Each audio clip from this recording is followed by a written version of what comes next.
and thank you for the ones that are here on time. Oh, it's a pleasure to have you here. We are here on our sixth session, and I have the very privilege and the huge excitement to receive my friend Talia Sierra.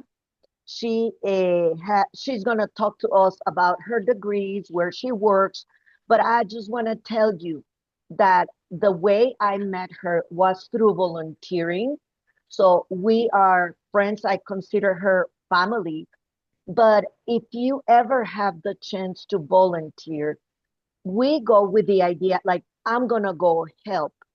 But you get so much more when you are volunteering because you met friends in the profession, you learn from other teachers, you connect with the community. So if you ever have the chance, and again, I don't know the educational and living context in Ukraine, but consider that will enrich you a lot. So welcome, Talia. Such a privilege to have you here. If you are so kind and you want to tell a little bit about yourself to the attendees, and many of them do not have electricity, so they see it recorded later.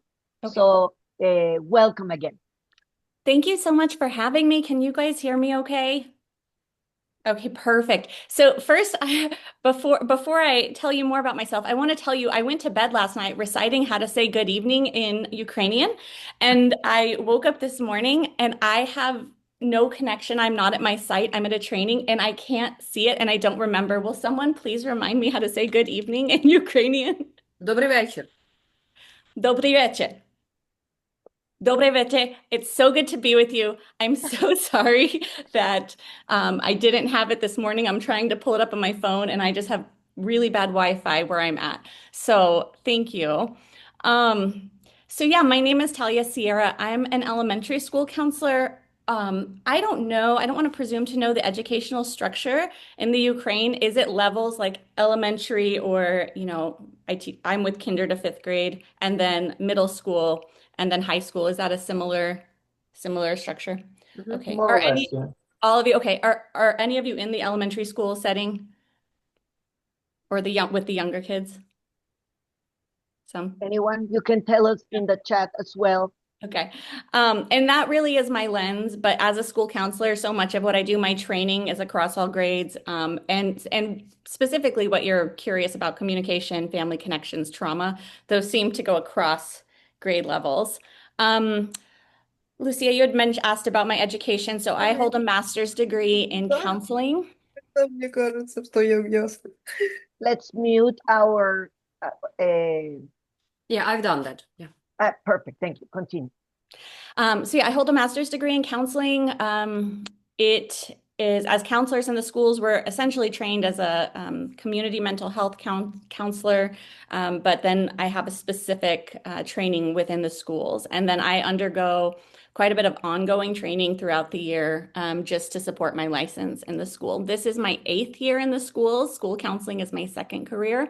Ironically, my first career is in communication, so I feel like I'll have some things to say about that. But yeah, I love it. It is my passion. I serve a high trauma, high poverty population here in Albuquerque, New Mexico, where Lucia, we met because she volunteered in our classrooms. And I just have so much respect for what you all do as teachers. I'm not a trained teacher. I work with teachers every day. I'd like to think we collaborate very well, but you guys are doing the heavy lifting with students in your classroom. So thank you so much for what you do. So before we start the session with the few that arrived earlier, we were talking about the difference in contacting the parents and trying to engage with the parents and keep them in the loop, but at the same time over communicating. And the school setting, as we learned in Ukraine, is very different from how we approach the professional communication between parents and students. Can you tell us, in your experience, what would be the ideal way to keep the parents engaged, but kindly setting boundaries for communicating at 2 in the morning or calling you late in the evening? Yeah, I think it's a really good question. And Lucia said my favorite word as a counselor, which is boundaries. And so I actually have not always done this well, but I am a person who is very relational. Relationships in a school setting, relationships with families and students, they're so critical for so many reasons, namely student success outcomes. But I think what I'll do is tell you a little bit of what I learned during COVID because COVID sounds, I mean, COVID sounds a little bit similar to the structure you all are experiencing. So during COVID, we didn't have offices and office phones. We had to connect Google Voice. I don't know if you use Google Voice, but Google Voice essentially connects to me like a text message. So parents don't have my actual phone number, but they might as well because it connects through to my actual cell phone. And I was getting text messages at 2:30 in the morning. I was getting calls all evening long. And I will tell you that created, even though not all of the things people were asking of me were difficult necessarily, the requests, it was constant and it really impacted my stress level as a professional.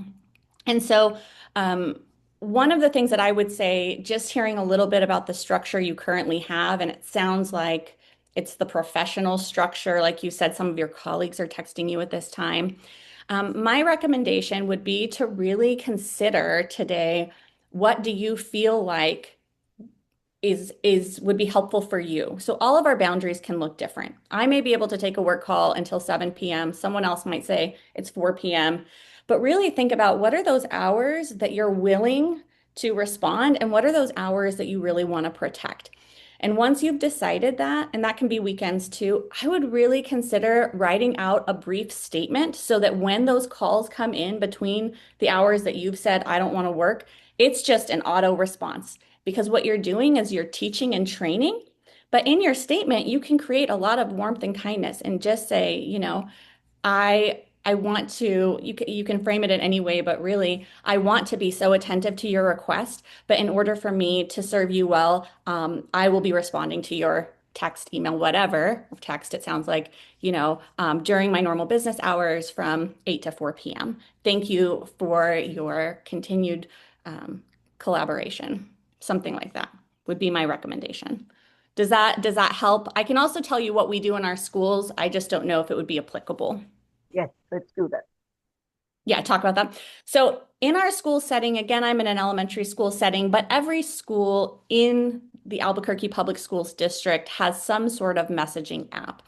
And it's sort of like what Lucia said about, they primarily use email. And I think you mentioned something, you said you guys use Telegram? Yeah. So we have something at our school, it's called Class Dojo, but there are several. But the idea is it does block our personal cell phone numbers. And so the message can come through at any time. And how teachers handle that or how staff handles that is at their discretion. So if they get a message at 2 a.m., they could respond theoretically like what you're saying. But what it does is it protects that personal information. I understand you don't have that in place necessarily right now. So it does seem like that helps protect us. And then I always encourage staff, we don't realize how these little requests or these messages really do chip away at our personal time. I think as educators, and I'm curious to hear, I know in the States it feels like when you become a teacher or a counselor or someone in the education system, you never get to turn it off. Does it feel like that to any of you guys? Just nod is great. So it sounds like some of you experience that. And it's really important to be able to shut it off. And so I often encourage teachers to consider to manage those expectations. Tell people, hey, I'm trying something new. I'm really going to try to respond to you in a timely way, but within a set amount of time, for whatever reason that is, your family, your personal sanity, you don't have to tell them your reason, but really managing their expectations. And that's what our teachers do. They have this messaging app, but they will sometimes say, hey, if you reach out to me past 4 p.m. on a Friday, I'll respond to you on a Monday. Right. And no one thinks it's rude. It's just what they're doing. Does that Very, help? very, a lot. Okay. So now if you have a little bit more time, Mhm. can you help us? How do you redirect students when they are disengaged, disruptive, or just plain rude? Mhm. Yeah. So, one of the things that we really focus on is, and I'm gonna get to that, but I'm gonna talk about the thing first. So one of the things that's really important, I'm sure you already know this as teachers, is the relationship with your students. So sometimes we'll refer to that as social capital in the school. So that relationship piece, when your students know and trust you and they feel really seen by you. So automatically, so we do a lot of work at our school, again, a lot of trauma. We do a lot of relationship building as our preventative measure for the behaviors. And so something we're doing though in response to the behaviors when they occur is we're really focusing more and more in on this concept of restorative practices in the schools. And so restorative practices, in a nutshell, and I probably won't try to be succinct, but really it's looking at it's keeping in mind that every student is part of a community and how they behave impacts that community. And so when something is done to disrupt the community or cause harm, the word we use is harm, cause harm in that community, how then do we identify that, hey, this is what I did that caused harm? Who else was affected? And then how then do I repair the harm?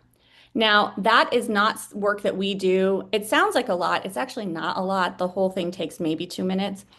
But in the moment, you talked about the redirection. So that's once they've calmed down a little. We want them because that's that accountability piece. In the moment, it's a lot, it's redirection, not publicly, not publicly necessarily. You can redirect them like, hey, I need you to make a different choice or whatever your language is, but not publicly, obviously, shaming kids. We're trying to move away from the more punitive piece, because we do understand that in high trauma populations, especially high poverty populations, there is a very real school to prison pipeline. And so as much as possible, we want to handle issues quickly in a way where kids feel valued.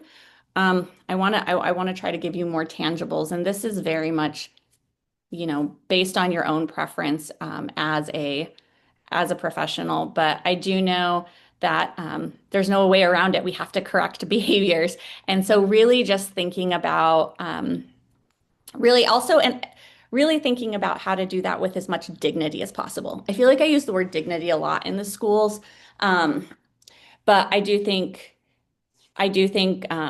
that quick, brief redirection. I also think with kiddos, I'm sure you all have kiddos with repeated behaviors. So with kiddos who you've identified as having repeated behaviors, I recommend maybe doing a pull aside with them, or if you have capacity, spend some time with them and say, hey, I've noticed, you tend to call out or be disruptive. And I I feel like maybe there's something that we can do, work together to minimize that. Like, how can I support you? Or what is it you need from me to kind of help with this behavior?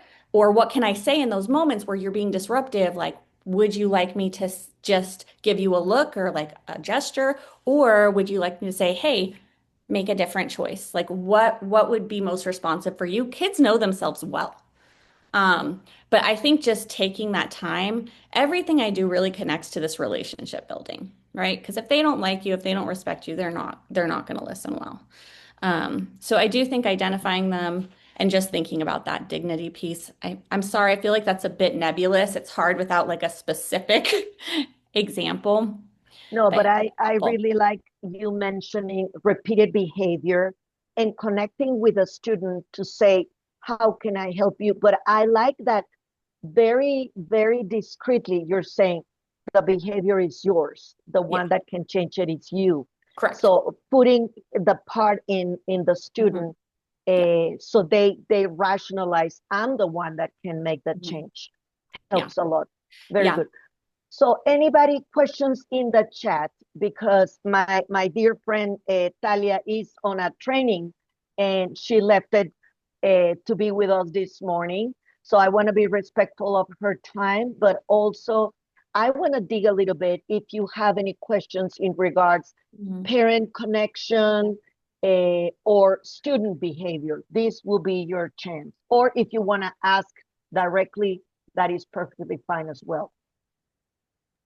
So I've got a question. So Natalia Nazarenko, could you answer, please? I just want to know about your collaboration with the parents.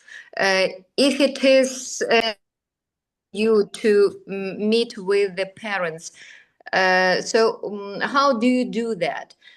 Do you send messages to them, or maybe you make the appointment beforehand? How do you do that? Just to clarifying questions, a really good question. So what you're asking is how do I initiate contact with the Yes. parent? Is it in general or in light of an instance, like something's happened? Oh, you're muted. Mhm.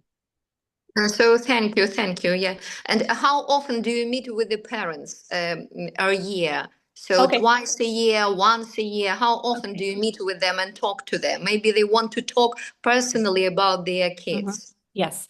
Yeah. So I think it's a really good question because parent communication is critical. And I would say that this would be an area where it might vary by level. So elementary school for us, K through 5, middle school or high school. But there's two ways. So district-wide, we're doing parent-teacher conferences 2 times a year, where parents get to meet with teachers and discuss academics. And so those are generally scheduled. They're on calendars. Parents know that they're coming up. Teachers use whatever method is best to schedule those. So that's sort of built into the school system approach. But also, I do meet with parents quite a bit. I am a firm believer that whatever good we do, and we often do lots of good, we make up a fraction of what these parents are going to do, for better or worse. The biggest influence in these children's lives will be their parents. Um, so it is to me so critical to come alongside parents, especially when we see a kid struggling with behaviors or social emotional issues. And so generally what I would do is one, I would love if you take nothing else from me today, if you would take this because I think it's so critical. I never call a parent without having a genuinely kind thing to say about their child. I don't care how naughty the kid is. I will always find something because it sets the tone of our interactions and it starts to create buy-in. So I'm making the parent an ally. I'm saying I see the goodness in your child and I see how you've contributed to that. And also the fact that you're answering my call tells me you're invested. So that is how I start any conversation with a parent, any conversation. And so that's really important because especially when you're talking about hard things with their student, it's really important for parents to know that you see their student and not just because they're a troublemaker, right? Just for the goodness and the potential that's inside of them. And so when I'm scheduling meetings, I often, if it's a hard kid, sometimes I'll jot a couple notes before I call. And then I also do set some boundaries around my time there too. So I will meet with a parent and I will offer, depending on the type of meeting, how formal it is, some boundaries. Like, yes, I can meet with you for 30 minutes at this time, or we can schedule a meeting at this time. If I'm calling them to request a meeting, I give them an expectation, this is what I'd like to discuss. And it's always to support their child, right? So I'd like to discuss some behaviors. I have some concerns. I really care about your child and I want to support them, right? So that's how I'm doing that. Now, if parents are requesting to see me, I always ask the question, I always say, I'd be so happy to meet with you. Can you please tell me a little bit about how you would like our time to look? What would you like to discuss? So that they feel heard. Does that answer the question, Natalia? Yes, thank you very much. Okay, okay, yes. And frequency just depends, like I said. So, Yes. But what I like, Talia, is that in order for you to make that positive comment mhm. about the child, you need to know the students. So Oh, you yes. invest time because let's say I'm calling about your child and I said, oh, he's such an artist. And the child doesn't even like to draw. So you need to be genuine and really know Yes, the student, right? yes, So that's a very absolutely. important component. Yes, yes, yes, yes. Very good. We have Sophia in the chat. What do you do when your conversation with kids about their behavior don't help and parents don't want to react? Oh, that Because happens. it happens to me and it's really difficult to come up with it. Yeah. Yeah. And so I feel the pain there because I think we're in a day and age. I don't know if this is in the Ukraine. We call it gentle parenting. It's a movement in the US. Parents really are taking the side of kids and not hearing what educators are saying or trusting or feeling like their educators are being reactive. And so I do feel like the reality is when we get to this place in the schools, we're having conversations like, okay, we've tried, right? The parents aren't being our allies in this. I would encourage you first to pull in your team. I don't know what your team looks like. I'm often part of the team for students, but getting perspectives from other people. Also, trying to, again, really leaning into having a conversation about the student and saying, like, hey, I've noticed this. Um, I also do a lot of asking kids, when you think about the person you want to be, tell me about what that is. What does that look like? Like if you know, 20 years from now, who's the person you want to be? And then I'll ask them, how do you feel like where you're at today matches that? Right. And so I'll do some help them to reflect maybe the actions I'm having aren't actually or are incongruent, aren't lining up with the person I want to be. And it's like, okay, well, that's great. Like I'm so glad that you noticed that. Like, what are the things that we can do and how can I support you? That feels like a higher level conversation. I don't do that with a kindergartner. I actually have a resource I think I'm going to share with Lucia for the littles though. I'm going to send it to you. I don't Okay. know if it'd be helpful. It's in English, but Oh, it's perfect.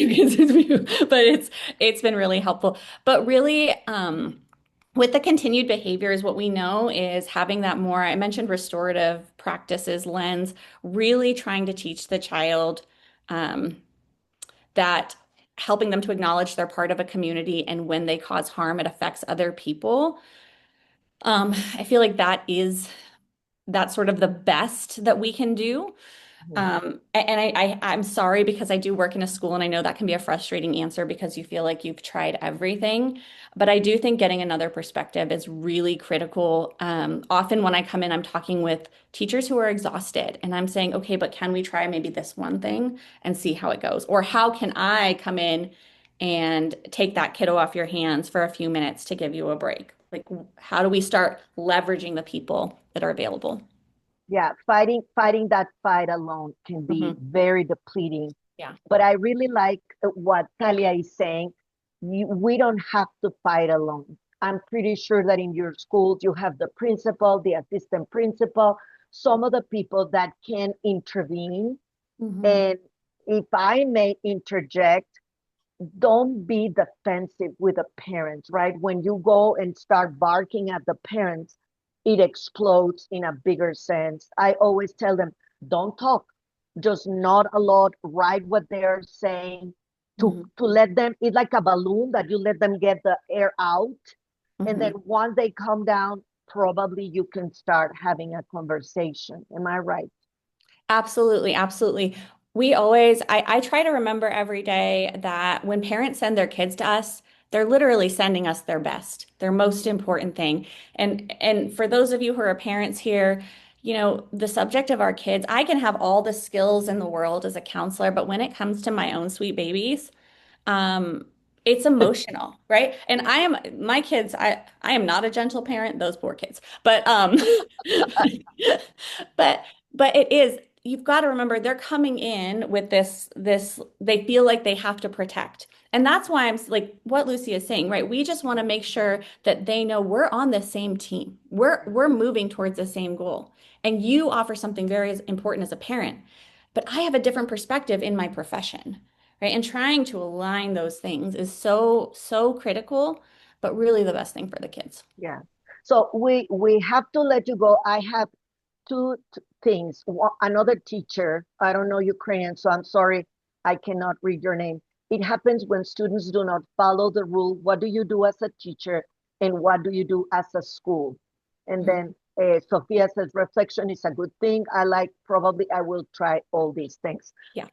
I'll just say this. You should have, I'm assuming, not like you need to do, but a classroom management plan. If you're seeing behaviors of the same type, disruptive, try to categorize them. Are they disruptive? Are they disrespectful? Not listening and following directions? There should be a clear consequence. So when they choose to be disruptive, they're choosing to miss 5 minutes of recess or whatever the high school, middle school equivalent is. Kids need clear expectations and boundaries. And so if you're seeing behaviors, and it's okay that we're mid-year, I actually don't know what the school year is in the Ukraine, but assuming you're mid-school year, saying, hey guys, I'm noticing these behaviors. How do we as a class address them? What should be the consequence? And offer throw out, I call them structured choices. When a student is disruptive or disrespectful, do you feel like they should lose 5 minutes of recess? Or do you feel like they should have to sit in the calm corner or whatever? So what is the consequence going to be? And so the kids know. So when you say, hey, when you choose to be disruptive, you're choosing to miss 5 minutes of recess, right? And just have that very, very clear. So the other thing is when you know what your response is going to be in that moment, it also takes some of the stress off of you because you're not trying to figure out how do I address this right now, right? Yeah. And when if that child refuses to do the thing, then that's up to that next level. Someone mentioned the school level. So when does it go from a classroom level to a school level with the principal? And in my experience, those are site-based decisions. So it's decided by the principal at the school level or by a leadership team. But that's a really important structure for you to feel like you can deal with these things in a manageable way as teachers. But yeah. No, very, very good. Well, we know you are on a workshop, so we don't want to take, but I cannot thank you enough for coming and visit us. And for everyone, if you have any other question for Talia, please send it to me via the Telegram. I will make sure I see her very often. And as I said, she's like family for me. And so we cannot thank you enough. Have a beautiful day. Oh, thank you. Honored. It's such a privilege. I'm honored. Thank you for the work that you're doing. It feels so good to know there are educators on the different part of the world doing the same hard work. And I just feel like this is the highlight of my day. And thank you so much. I'll see you. Best wishes to all of you. So nice to see you and meet you. Okay. Bye-bye. Thank you. Bye-bye. Thank you. Bye. Well, what a privilege. I'm playing my best cards with you people, dear friends around the United States doing different jobs as educators. But as you see, we need a team to support us. The job that we're doing, we cannot be lone rangers trying to do it all because it's exhausting. It's very depleting. So look in classroom, who can that person be that when you are like, I'm up to here, I'm about to explode, that you can switch classrooms for a second, or that can let you go to the bathroom to refresh your face and your thinking. Look in your classroom, who are the teachers that you can go and vent and get support or get advice. Those are the teachers that we need to hold on to as part of our team. I have been very privileged that in the majority of the schools that I have worked, I create good relationship with my principals, with my assistant principals. But you know what? It starts with respecting the line, the chain of command, and being very honest. When you make a mistake, I'm going to talk for myself. I am the first one that goes and tells the principal, you know what? I blew it. I forgot to check these books. Or, you know what? I forgot to send this email. That just happens to me last week. I'm like, you know what? You're right. I forgot to send that email. And it seems like I'm losing, but I'm winning my supervisor's trust. Like he realizes, well, she's human. She just forgot because she's doing a million things. But he knows that I'm always going to tell him the truth. And so in that, you're always winning. Okay, well, that was a humongous introduction. Supposedly that should be 15 minutes, but I hope that that helps you and brings new perspective and how to approach. And as Talia says, even if it's the beginning or the middle of the school year, you can always reset your expectations. And you can always say, you know what, we have been trying this for 3 months, but I think we need to pause the content and revise our expectations. I noticed that this is not working or this is getting you frustrated.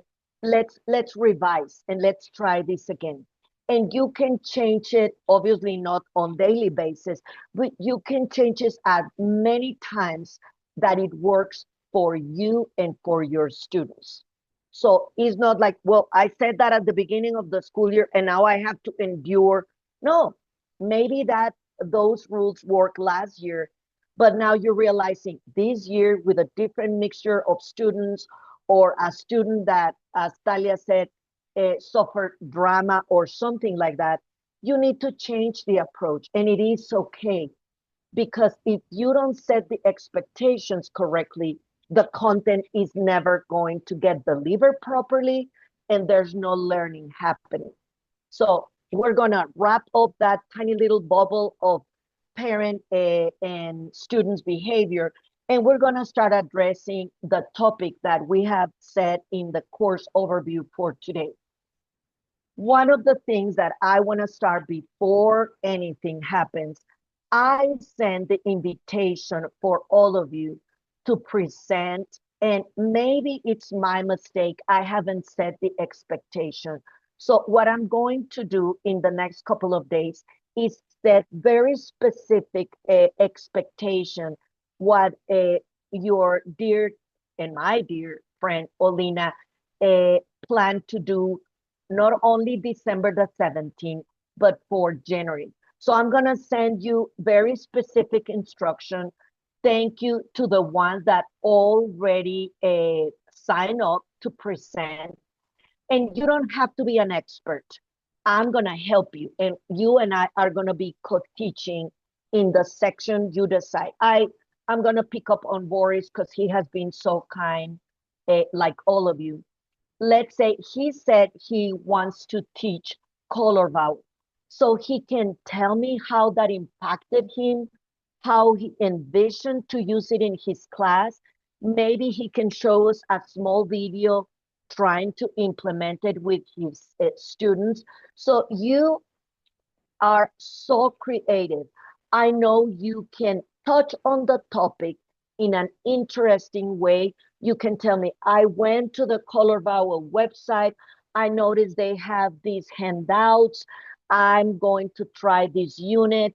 For example, right now I'm teaching the unit of healthcare with my adult students. Well, how can I implement difficult medical words, like when you go to the ER, to the emergency room, that you can explain the doctor what is hurting you?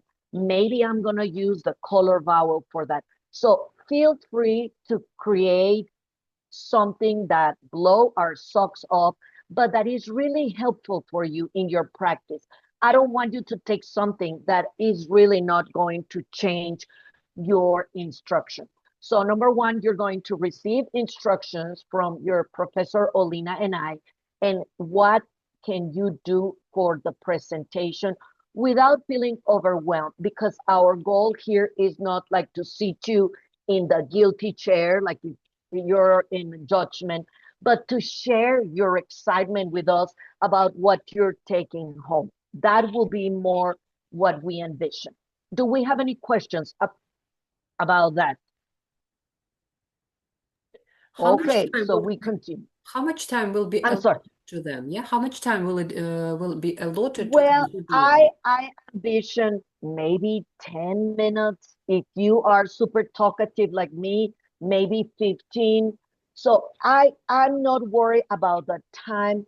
I'm excited to share with you as professionals, because as we said at the beginning, I'm not here seated in a chair like, I know everything. And No, you're not an empty vase. You are full of ideas, full of creativity. I'm learning from you. Don't think for a second that this is just going this way. We are working both ways, and I want to learn from you as well. And whatever you consider is relevant for you is going to be important for us as well.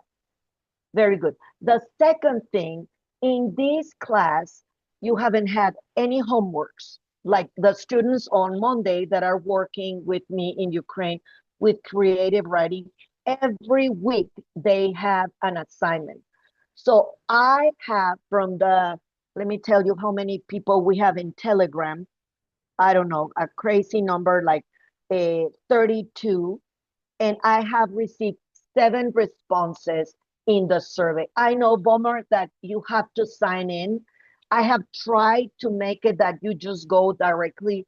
I asked ChatGPT and I haven't been successful. So I'm going to take a little bit of your time. I know, I'm aware, but I would ask you, this really helps me a lot because I want to know what makes you come every week. I want to know what are you satisfied with the sessions? Are they even helpful?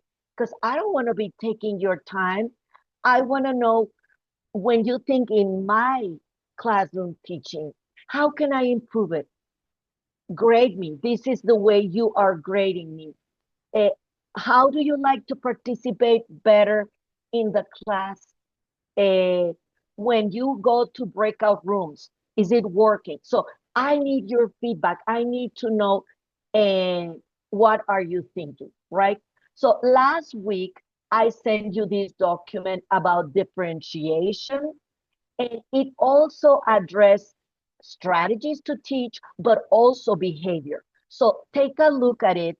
I think it will help you a lot. This is research-based. This is not just based on my own experience. It's a document that many English as a second language teachers we have created here in the United States. So we have continually improved this document.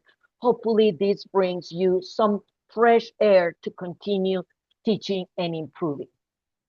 Very good. Those are things I needed to talk to you. So you know we are recording this session. That's nothing new. And let's talk about the warm-up question. So I'm going to ask all of you, who has been in the need of adjusting your lesson midway because you see the student faces and you're like, they are lost in the space. They are not understanding. It's too high for them, or maybe I miss one step. So the differentiation begins exactly there. When you notice the student, you read the class, and you are responding to their attitude, so their behavior, etc. So I would like to hear in the chat if you, am I the only one that have done that, that you really need to stop the class and say, this is not working right? Like, can I return? Should I return to the objective, explain the steps? How do you manage that? Or when I was a beginner teacher, I was teaching high school, I had 20-year-old students and I was 20-year-old. And so I just thought because I give the lecture, magically they were learning. So it has been a long process to realize, oh, they pay me for them to learn, not for me to teach. So I would like to hear if I'm the only one that has been adjusting the lesson midway or no. Tell me in the chat. And why do you adjust it midway?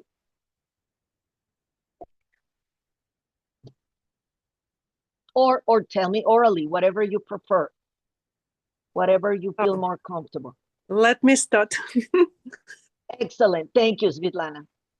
Well, you know, frankly speaking, I'm not a beginner, well, as a teacher. but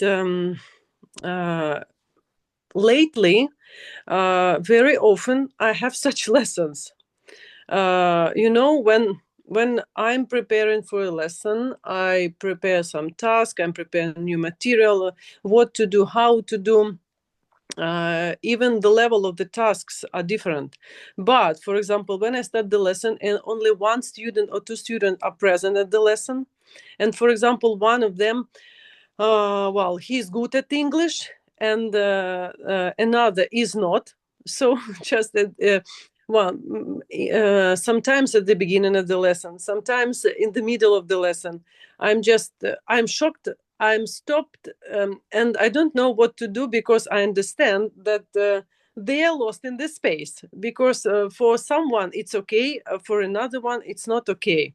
Well, and during the lesson, I'm trying to change the work. Well, help to the internet. When I have the access to the internet, I can right now, okay, with my laptop, for example, to find some information, to find some sites, for example, with this material, with the tables. So I changed right now the work, the task at the lesson. Because just okay, once again, these problems because of electricity, because of all this so when they cannot be present at the lesson, that's why they miss some lessons and they miss the material and they don't do their homework actually. And again, we talked at the beginning of our session about parents. It's also a problem because I think that the number of parents who are indifferent, actually, it's a pity, but it's a fact, is increasing. That's why it's a problem. That's a problem to communicate with parents and, of course, to communicate with students, just to find this, to see support in parents. It's a problem. So, and when they are missing lessons and you are preparing, for example, you're working a topic, for example, family and relationships, and he was not present at the beginning of the topic. He does not know the material. He did not work at the vocabulary. So I'm started again with repeating the material, with repeating that vocabulary, and that's the problem. Yeah, no, I well, hear I you. suppose, Well, I suppose I explained everything clearly. No, that's okay. I was taking notes because after we work in groups, I want to come back and address that. Very, very good questions. And I'm gonna try to address it a little bit later, is that if that's okay with you. But thank you, number one, for being honest. Natalia says you have to be flexible. And that's the only constant in our profession. We need to be flexible. Even if I prepare a lesson plan that is, worth a trophy, if I see I'm not connecting, it's not working, I have to stop and I have to change it on the fly. And we're going to address those things, Svetlana. Thank you. Sophia said, I of course, absolutely agree with Svetlana and with you, Lucia, because situations are different. Of course, we've got a plan and we try to draw cadets or students' attention to the board, to the video, to something else we are doing, but we have to feel the situation. We have to feel what they are thinking about at this very moment. So that's why we must change a little bit if it is very necessary for us to teach them. Yeah. Yes, no, very, very good points. You're making excellent points. Sophia said, of course, when you conduct the lesson and it's a new topic and you understand that they forgot something, you must remind them some information and to practice it one more time. And it's okay because you work in order to get a result. And this is very important. And you know what I realize? I'm giving you the nutshell of 30 years of practicing and like hitting the wall. When we are preparing the lesson, we are in constant contact with the topic. So when we go and present it to the students, we have had that information in our brain, number one. Our understanding of English is better, number two. And we get frustrated because It's obvious. Well, it's not obvious for them. So giving them thinking time, the way you present the topic is so important. But number one, explaining the objective for the class is the most important thing. And not just that you say it. So and so, explain me what are we doing today and how is that going to happen? Devote time to explain the objective and that the students understand. Here in the United States, when your principal goes to evaluate you, they don't ask you what you're doing. They ask the students, explain me what are you doing today? And the students need to know what are they doing and why are they doing it? Where are you going with this? So that part of the lesson is very important. Olga says it happens very often with 8th grade students. I explain everything, but the next lesson, 1 or 3 students come with a task done by themselves, another copy out the correct answers. While discussing, I see they have not understand the material. We start again from the very beginning. Something that I did yesterday, we were reading a story and it was, the story was calling sick. So we read the story, I read it to them, they read it to each other, they circle the words they don't know, etc. So then I invite one student from each team and I said, while I'm reading the story, you're gonna act it out. So they realized, oh, I better know what the story is about. So and so woke up and they were like, oh, they start getting ready for work. She dressed up, got the breakfast, and called to her boss. So they were doing the body motions, and their team can help when they didn't get it. And it sounds like a game, but I'm making sure everybody knows what the story means. And then I ask them questions like, did she had a cat? No, it was a dog. Oh, what was the name of the dog? So going a little bit deeper in the understanding of the lesson, right? Very good.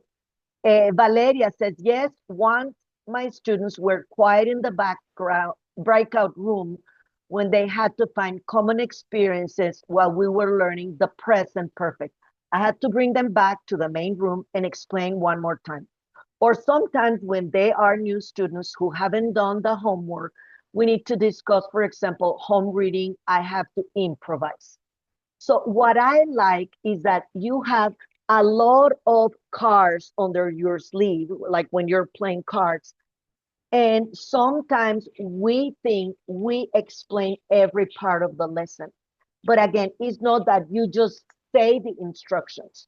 You can say, draw what we're doing, or talk to your partner and explain what you're doing. And for example, then you ask questions. I never ask like, give me thumbs up if you understand. I always ask them to show me here. So they can say, I don't understand, but nobody sees it. Everybody's facing to the front. So I see all my room and I'm like, I have 1, 2, 3 people that do not understand. And I said to the one that said they got it, explain me what we're doing. Very quickly checkups, but that help before you start the activity, right? I hope this helps. Very good. So we realize we need to make sure that they know what they're doing in order for us to start delivering content. Very good. Okay, so what we're going to start doing, I'm going to send you via the chat a Padlet. So my friend Olina is gonna split us. You're gonna work 2 people in each breakout room, and you have to type in Padlet the names of the people that belong to that team, and you're going to try to define, don't Google it. I want to know how much you know about it. Try to explain it in your own words. What's data? What is formative evidence that you have in your classroom? What do you mean by differentiation? What do you know, the strategies that you use? And feel free to contrast between quantitative numbers with qualitative. Oh, I see this student is able to add adjectives to the sentences, for example. So what data do you see in your class to know? I like that Svetlana said, one student is very good and one student do not get it. What is the evidence that you have of that? How do you know that one student is very good and the other one not? Is in writing, is in speaking, is in reading? How do you know one student is good, right? So you're gonna tell us in the Padlet. So I would like somebody to tell me in the chat, what are we doing? Lucia, while we are What are waiting, we gonna do? could you please, sorry for interrupting, could you please make me a host so that I could assign them into breakouts? Make me Oh, a yeah, host. I'm sorry. I knew I was testing you. Haha. Very good. Mhm. Okay. So anybody that can help me what we're doing in the chat. I can give you one hint. We're going to Padlet. That's number one. Okay. We're going to write the definitions of Padlet, but you're going to work in teams of two. So I need to hear both people and typing it. And then when we come back, you can explain it or I can read it. Does that sound like a plan? Okay. So let me stop sharing and I am going to give you the Padlet. Where are you, Padlet? Hello, hello, hello. Oh, here it is. So Padlet, then copy the link. Okay, now I'm going to share in the chat the link. And again, please write the names of the people in your team so we can applaud you and celebrate it. And that's it. My dear Olina is gonna split us into teams of two. Yeah, I've already done that. The question arises here, like how much time do they have? Oh, yeah, funny little detail. I guess 7 minutes would be more than enough. What do you think, people? Do you think 7 minutes would be enough? Sophia, tell me. It's like a private Padlet, and I haven't gotten access to this. Oh, beautiful. Okay, let me Yeah, So change. the so am same I. situation I with cannot. me. Okay, Yeah. hold your No. horses. Let me change it to public. You see, I'm learning too. And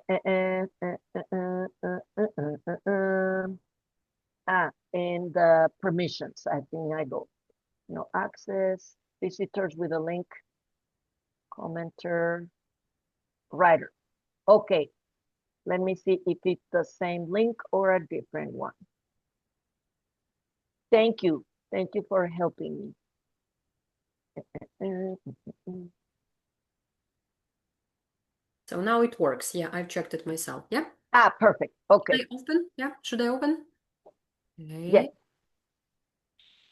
Mhm.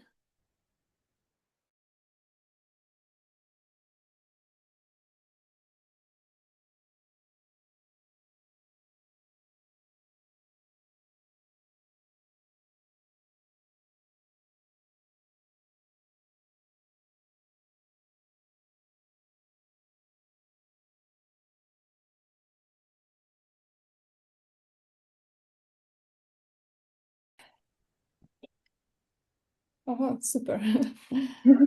So, what is the task? What are we going to do now? So we have to access the Padlet. Mm-hmm.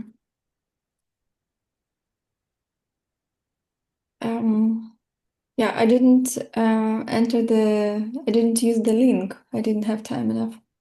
Oh, wait, I will share for you. Just a moment. Share if you wish. Yeah. So I can assist you in that. Yeah, thank you.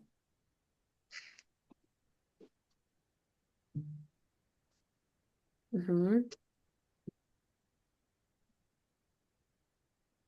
Um,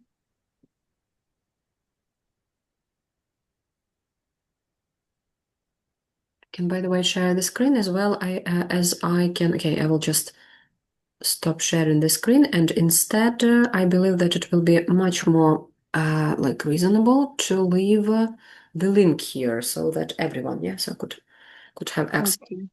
Mhm.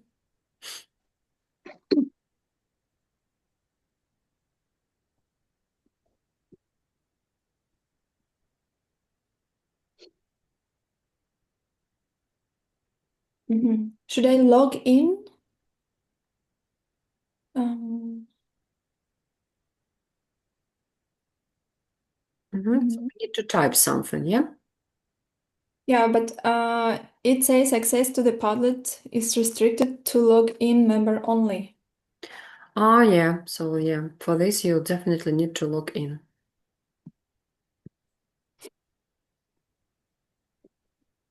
So if you wish, I can even assist you in that, and I can start typing. So just in case if you have any ideas, like just to share, I will keep on typing them.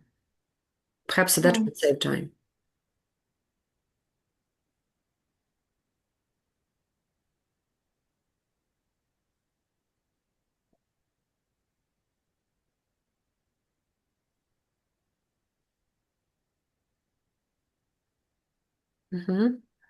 Any ideas to be mentioned? Not yet. Um,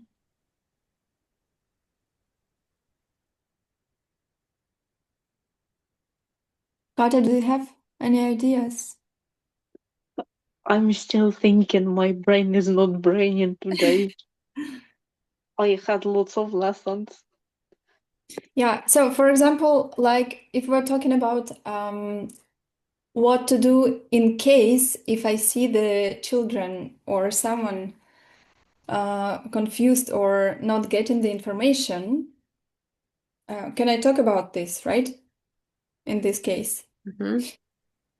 So I used to work with children like toddlers, and of course, big amount of them in English they don't understand. So it was mostly Chinese children or Ukrainian children, and of course, I felt like someone didn't get the information, or missed, or didn't listen, and so on. And if they got some task or they need to learn something new, I always look the eyes and I see clearly in eyes who didn't get the information. And I always ask all the class, like, if everyone understand, all of them understand. If they don't say nothing or say yes, I ask, I repeat again, like, are you sure? Or if you have any question, you can ask. I used to give the points for the question. So I say like, okay, if you have any questions, you can get the points. And then they don't have the fear to ask if they didn't get. And I say like, I like the question. And I appreciate if you ask, if you didn't get something. And then they start to relax and feel okay to ask the question. And some of them can ask. And it let the others also ask. And if I still see that someone didn't get, I ask exactly this person and I ask like, and what about you? Didn't understand this or not? If the person say yes, I say like, what exactly you understand? Or can you tell me? Can you explain us, for example? And this person, if he or she really didn't understand, they usually say, oh, I didn't understand. I say like, okay, great. Then I explain one more time. And they like it, my explanation, because I do it in a plain way. So they used to like the asking question, or they know if they don't understand something, I will not be angry. I will be happy to listen to them. So they liked to ask the question. Antonina, thank you for sharing. But actually, so we were asked to talk about Oksana's strengths and Oksana's needs. So what you Okay. mentioned, so perhaps can be used here, yeah. So as for the for instructional adjustments, it's kind of like suggestions as for what could be done by her or can be done by her. Like you can suggest her gathering information by analyzing facial expressions of the kids, asking questions. So in order to change the for example, the modes of interaction. Yeah, modes of interaction. Okay, what else can be changed? Modes of interaction, or like activities, for example. Yeah, Yeah, if the ones chosen by you do not work. yeah. Maybe we can also, for example, slow down the pace and allow like extra time for kids to understand. Mm-hmm. Mm-hmm. And maybe we can also give one more example to like before ask to work independently.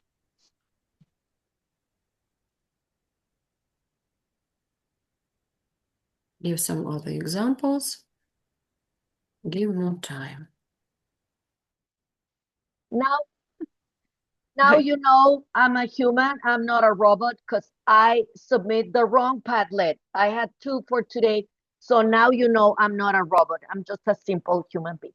But thank you for adapting. I saw that you start submitting your answers. So yay, thank you. Very good. So now let's go and see ideas. Hold there. Very good. So I would like each team to tell us what was your findings, what were your ideas. So if anybody can tell me, well, this is my team, so we're gonna go at the end. So any team that wants to tell us your findings.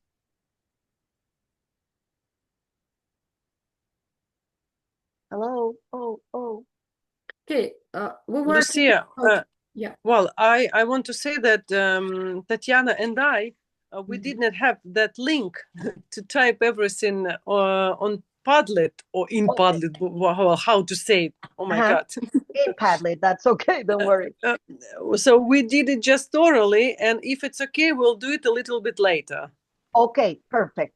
Okay, very good. So let's see, Ola and Olina, if you want to tell us. Yeah, as we were a bit confused as to this Oksana's case, so we started analyzing what we had, the problems that we had, so in our classrooms and in our lessons. And that's why, so we like discussed definitely these instructional adjustments that could be done. Actually, we decided that the best option would be here to gather information, yeah, so like about what's going on, what's happening, what's wrong. And this can be done by analyzing even the facial expressions of the kids. Because sometimes when they seem to be puzzled, taken aback, yeah, like it's a signal to you, non-verbal signal that something goes wrong. Or you can ask them verbally, like, yeah, so straightforwardly, start asking questions as to, for example, could I assist you somehow, or like, what is not completely clear to you, yeah? So in order to know what to do next, because sometimes, so the kids just need to be given a bit more time, or perhaps they need a bit more instructions to be provided or some other examples to be given. Yeah, so an extra example can save a lot of time and can help you a lot. Still, if you think, if you feel, or if you see that like the problem is not like about the time, about the example, and they just did not get the idea in general, then that would be like the time for you to start it all again. I mean, like present it in some clearer instructions, or just change the modes of interaction, because even the activity itself. So I myself experienced these problems for a number of times when I have so two subgroups of students in one and the same group, and I cannot and in spite of the fact that it seems to me I know these students, I've been working with them for 2 years already, and still you may not anticipate what problems can arise each and every time you enter the classroom. So sometimes when you expect these students to be more interested in the activity compared to the other subgroup, it just happens just the other way around, just the opposite. For example, on entering the classroom, I see that I have an equal number of participants. So that's why, so just for me to perform it in pairs as it was pre-planned, I either join them, yeah, become one of their partners, or sometimes so I assign them not in pairs but in teams, yeah, or I try definitely to choose the modes of interaction. So in most of the cases, so that truly helps. Or if I see that they are sleepy, like it was today, because we were bombarded and all of them, so quite a lot of them didn't have a wink of sleep, and they came to the classroom, so being completely exhausted, in spite of the fact that it was just the very first class that started at 9, yeah, and they were supposed to be full of energy, breathing with energy. Far from that. So they were so sleepy that so I split them up not in pairs, but just in two teams consisting of 4 or even 5 people, so that I could be well aware that at least some of them could brainstorm, could share the ideas, cascade the thoughts, and so that they could work out or come up with a decision, that solution, for example, I was interested in. Yeah. So I try to if there is no possibility to change the activity itself, for example, if it's essential, if it's just kind of like input, then I try to change the mode of interaction, or I just cut down on the questions that I see are boring to them, yeah, or add some extra questions. So for this, I try to listen to what the previous people were mentioning, so that I could connect my next question so to their previous responses. And of course, you may not anticipate what they will tell you. Sometimes these are the secrets that are revealed in class, and you never thought them to be revealed. Yeah. So Yeah. you need to be, yeah. So the core thought here, core thing here is to stay flexible all the time and to be an active listener. That's essential. Yeah, because that can help Excellent. you a lot. Yeah. No, I hear you. So what I suggest to all of you, I don't know if you have ever researched, I'm going to put it in the chat, the kinesthetic exercises. So this is connecting both sides of the brain. As Olina said, sometimes their brain is not awake, even if they're seated in front of you. So you make them stand up, Google it, the kinesthetic exercises. So the whole purpose is to connect both sides of the brain so they are fully function. You get movement, and that's a very important part of the class. So besides having the 4 areas of learning a language forefront always to teach your class, include communication, include dancing, include body motions, instead of just repeating the word, like tell me where your head is, or I said point to your stomach, stomp with your feet. So you're teaching them verbs, you're teaching them new actions, they are moving, they are laughing. So making something to help your students be awake and be present in the moment. Okay, so you have, I'm going to read them fast to move on. So the team of Valeria said data is some information that we get about the learning process, our student progress, ding, ding, ding. For instance, scores, notes to make while listening. Yes, so data can be numbers and can be your observations. Very good. Formative evidence is the proof that we're doing everything right and our student understand us. Or it can be they're not grasping it, they're not engaged. So any observation that you have, it's not grades, it's just their performance. You're walking constantly around, you see their writing, you see their speaking, like, no, you need an adjective, no, this is not the right verb, etc. And differentiation help to adapt the level of the students. So it helped adapt our teaching to the students' proficiency level. Very good. So all of your answers, very good. Sophia, information that the teacher collects, ding, ding, ding. Formative assess evidence, test, more. Remember, formative is not a grade. It's just how are they doing? Are they grasping the concept? And differentiation, you have to be flexible and use many forms through videos, to games, to writing tasks, etc. Very good. So I like what I see, and we're going to move on. Excellent, excellent, excellent. Very good. So now, what data really means in the ESL classroom. Any evidence of learning progress or struggle. So you are using data, qualitative or quantitative, to see if the students are progressing, if they are stuck, if they are regressing. Sometimes they want to learn so fast that their speaking gets all messy. Yes, obviously you take into consideration the assessment results, right? The number. But sometimes they have a very good neighbor and very good eyes, but the answers are not hers. As one of you said, they copy the answers. That's not learning. The student behavior. Are they wanting to participate? The observation, like I ask a question and there are just two students that are always answering. And the rest, like, oh, Johnny is going to take care of the answer. I don't need to respond.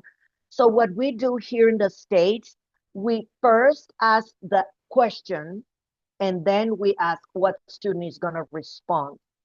So all the students need to be engaged. I don't say, John, what is the capital of the state? Because then all the others are like, John is the one that has to answer. I don't need to engage. No, first ask the question. And then we have like popsicles, sticks, like the wood popsicles with a student's name. So we use randomness to ask. And I just ask the question and then get a popsicle. And I said, so and so. And then I put it outside of the cup. So that student already answered one question. And I'm going to go through all the names. So everybody needs to be engaged. And if the student said, I don't know, I asked the question again and I said, you can ask your friend, but you are going to respond. So more accountability for all the students to be engaged. And also take into consideration the students' reflections. How did you do in this class? Were you engaged? Do you consider that you learned? What percentage in comparison with the classroom objective? Hold your students accountable to the material. So it's not you, it's the students that need to learn. Okay, Valeria, see you later. She has to leave the session. Thank you for letting me know. Very good. Now let's continue. Now, why differentiation matters, why we do so much stuff and so much fuss about differentiation. Well, I hope this picture of the different sizes of t-shirts help us to realize one size doesn't fit all. I would look funny with that extra small shirt or with an XX. I need to look for the shirt that fits my body, who I am. So learners acquire English at a different rates. It doesn't matter if they are in the same grade level, they have the same age, they are born in the same city. The capacity, depending on Gardner's multiple intelligence, their exposure to the language, there are so many variables. So we need to understand, even though they can be all ninth graders or all in the same boat, they have to respond in a different way. And then the differentiation builds equity in the mixed abilities classroom. It improves the motivation because they know that I'm going to respond according to my progress, not all is in the expectation of the best student in your classroom. And that helps the students with also motivation. So the universal design learning and the differentiation instruction practices are different, but they are kind of related because both include inclusive teaching practices. So we have to have always an ongoing assessment, formative assessment, checking where they are. We have to train our students to have self-efficacy, if that's the way you pronounce it, I think, efficacy. So they need to ask for help, right? And praise them. Thank you. That was a great answer. Thank you for collaborating. Thank you for your, so they know in this classroom, it is okay to ask questions. And self-regulation. When they are done, they are not going to waste time, right? So they need to, what do I do next? Or I go to practice, I go to the book, things like that. And again, a distinct predictor in our classroom for flexible groupings. Remember, maybe they have a group for writing, they have a different group for talking, because our differentiation and our formative assessment help us to meet the students what they need. So always be mixing the groups according to what you see. You have a leader in writing, you have several leaders that are better speakers. So use this flexible grouping to use the students' skills. Very good. Any questions so far? In the chat or in real life? Very good. So let's talk about the different types of data.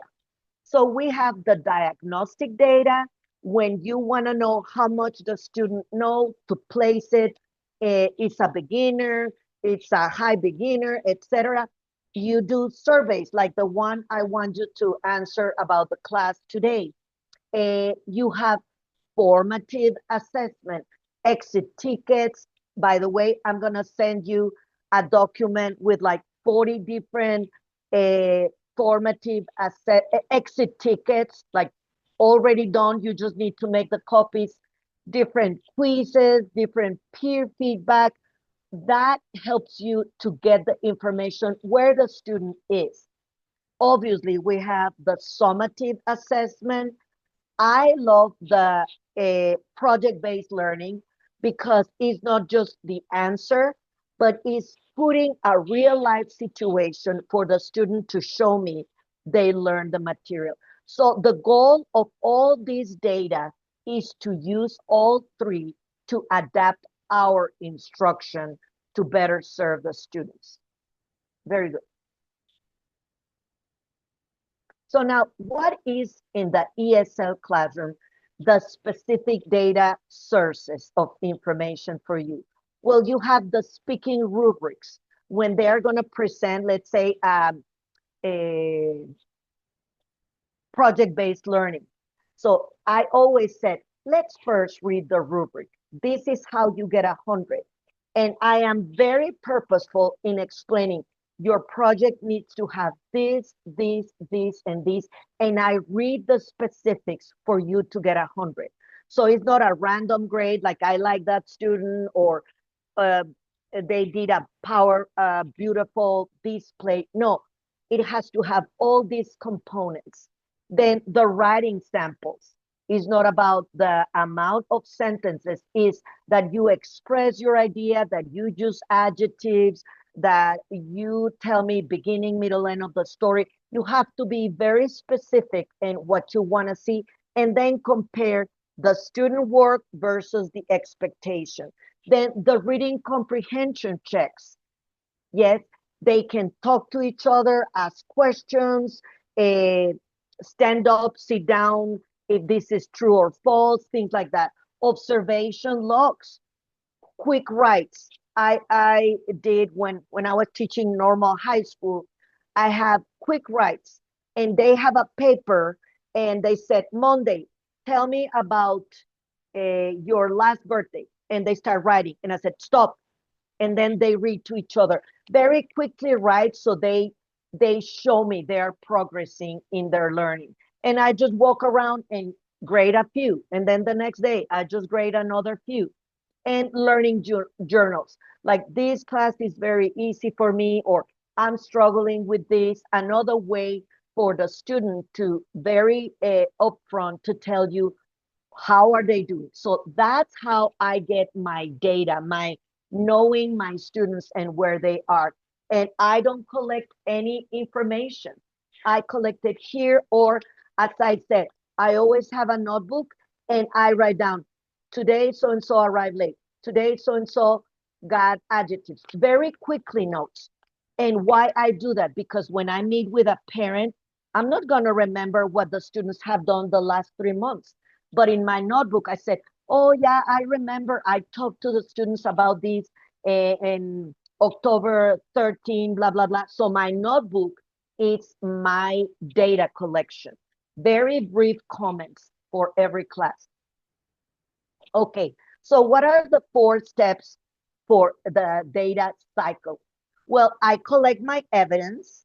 I analyze the trend. I notice that every time we write, this student goes to the bathroom, so he's not writing. I notice this.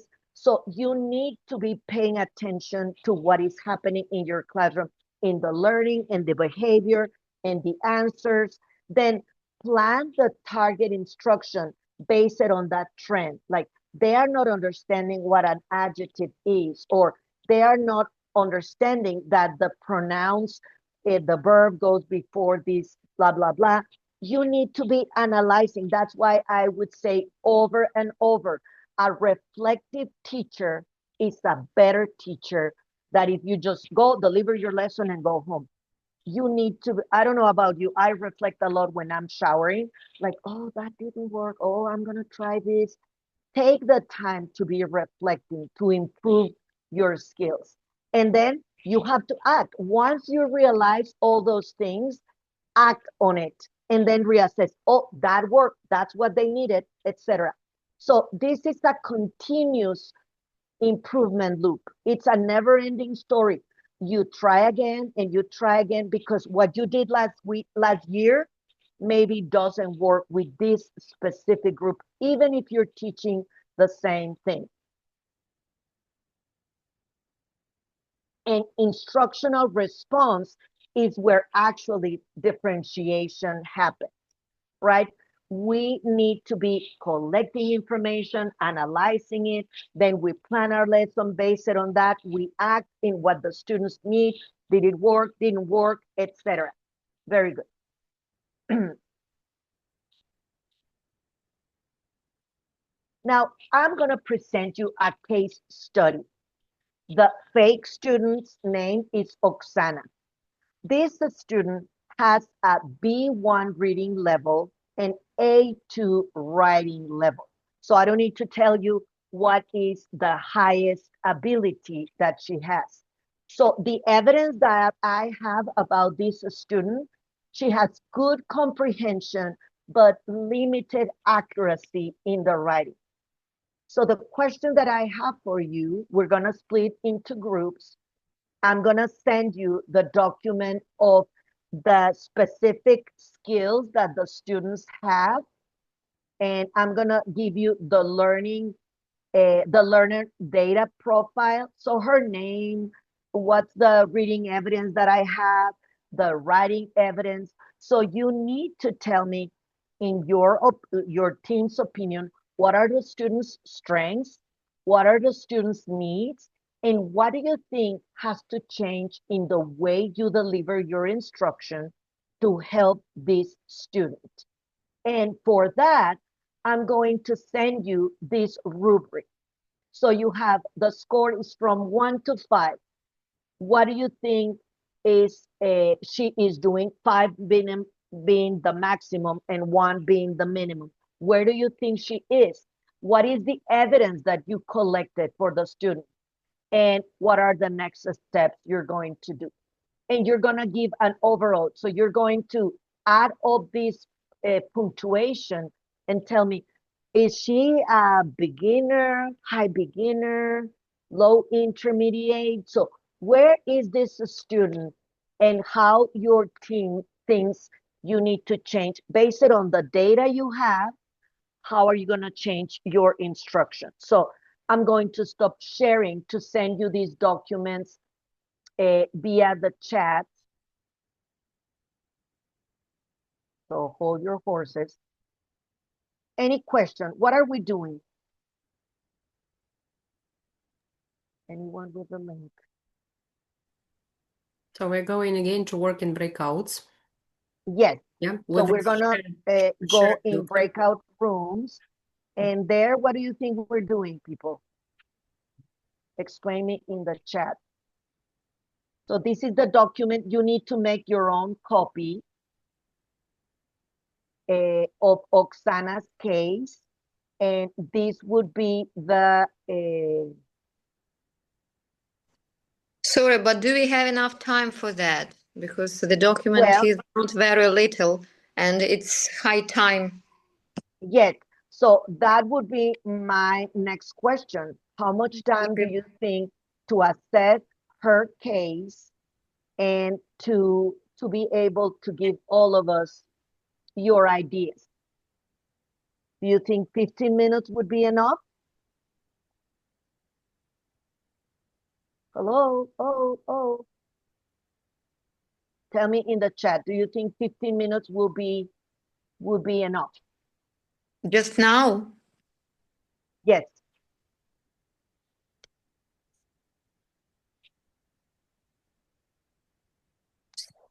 Anyone? So 15 minutes, do you think would be okay? Could we do it next time?